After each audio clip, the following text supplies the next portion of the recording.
29 طريقة لخسارة الوزن بطرق طبيعية وكله بالعلم. من الآخر، ازيكم يا جماعة، عاملين ايه؟ النهاردة جاي اقول لكم على 29 طريقة طبيعية ومدعومة بالعلم عشان تخس من غير ما تحرم نفسك ولا تلجأ لأدوية أو جراحات. بس ركز معايا لأن الفيديو ده مليان معلومات مهمة، وصدقني هتتفاجئ من بساطة الطرق دي. يلا بينا. أول حاجة هنتكلم فيها الأكل اللي هو أساس اللعبة. اكتب عندك: كل ببطء. الأبحاث بتقول إن الناس اللي بتاكل بسرعة بيزيد وزنها أكتر. كل على مهلك، استمتع بالأكل، هتحس بالشبع بسرعة. نمرة 2، اهتم بالبروتين. البروتين بيزود الإحساس بالشبع وبيسرع عملية الحرق. حط بروتين في كل وجبة: بيض، لحمة، فراخ، عدس، فول. نمرة 3، اشرب مية قبل الأكل. شرب كوباية مية قبل الأكل بنص ساعة بيقلل كمية الأكل اللي بتاكله وكمان بيسرع الحرق. نمرة 4، استخدم أطباق صغيرة. طبق صغير معناته كمية أقل، معناته سعرات أقل، معناته خسارة وزن أسرع.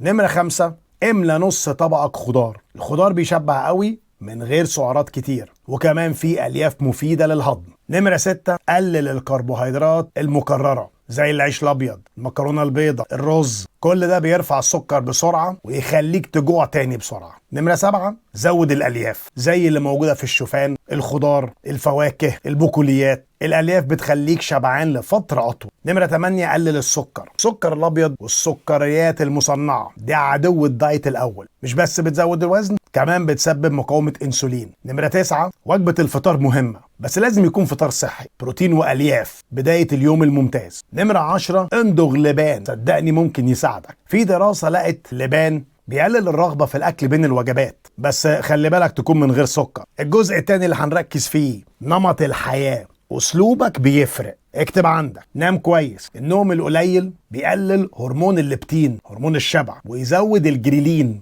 هرمون الجوع. خلي نومك من 7 ل 8 ساعات يوميا. نمرة 12، قلل التوتر بيرفع الكورتيزول وده بيزود الجوع خصوصا للحلويات. مارس الريلاكسيشن، التنفس والتأمل. نمرة 13، كل من غير الموبايل أو التليفون. لما تركز مع الأكل هتحس بالشبع أسرع، لكن لو مشغول بتليفونك هتفضل تاكل من غير ما تحس. نمرة 14، اكتب اللي انت بتاكله. اللي بيتابع أكله وبيسجله بيخس أكتر بكتير من اللي ما بيعملش كده. 15، مارس الصيام المتقطع. صيام 16 ساعة وأكل في 8 ساعات بس، طريقة فعليا ومدروسة علميا. نمرة 16، اشرب الشاي الأخضر. فيه مضادات أكسدة بتزود الحرق شوية بس ما تعتمدش عليه. نمرة 17، اشرب القهوة، طبعا من غير سكر. الكافيين بيزود الحرق اللي هو الميتابوليزم، لكن خلي بالك لو عندك ضغط، بالذات ضغط عالي أو مشاكل قلب. نمرة 18، كل في البيت أكتر مما بتاكل بره. أكل البيت أنظف، أأمن، وأقل في السعرات الحرارية، وكمان مكوناته تحت سيطرتك.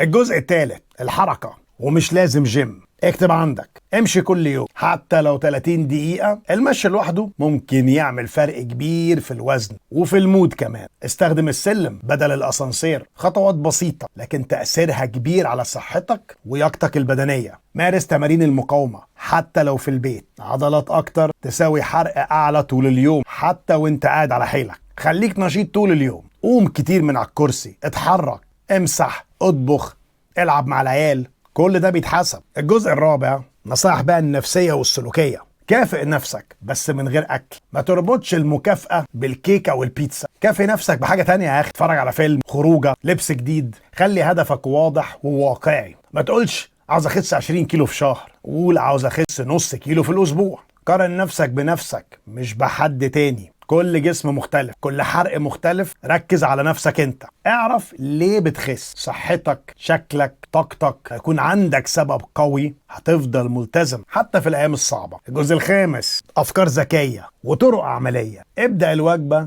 بشوربة أو سلطة، بيخليك تشبع بسرعة وتاكل أقل من الأكلة الرئيسية. خلي الأكل الصحي متاح وسهل. حضر سناك الصحي من بدري: خيار، زبادي، بيض مسلوق، عشان وقت الجوع ما تتهزش. ما تجوعش نفسك جامد. لما تجوع قوي غالبا هتكسر الدايت وتاكل اي حاجة. كل وجبات صغيرة متكررة على مدار اليوم. لحقت تكتب كل ده؟ لو ما لحقتش عيد الفيديو كام مرة كده عشان تلحق تجيب كل ال 29 نصيحة دول. لان انت زي ما شفت كده مش لازم تعيش على الخس والسلطة زي الارنب، ولا تجري 10 كيلو كل يوم عشان تخس. كلها خطوات بسيطة طبيعية ومدروسة، ولو طبقت حتى نصهم هتشوف فرق كبير في جسمك وفي طاقتك وفي صحتك. ولو عجبك الفيديو ما تنساش تعمل له لايك شير وسبسكرايب عشان غيرك يستفاد، واكتب لي في الكومنتات استخدمت ايه من النصايح دي وايه اللي نفع معاك. وهي دي 29 طريقة لخسارة الوزن بطريقة طبيعية مدروسة من الآخر.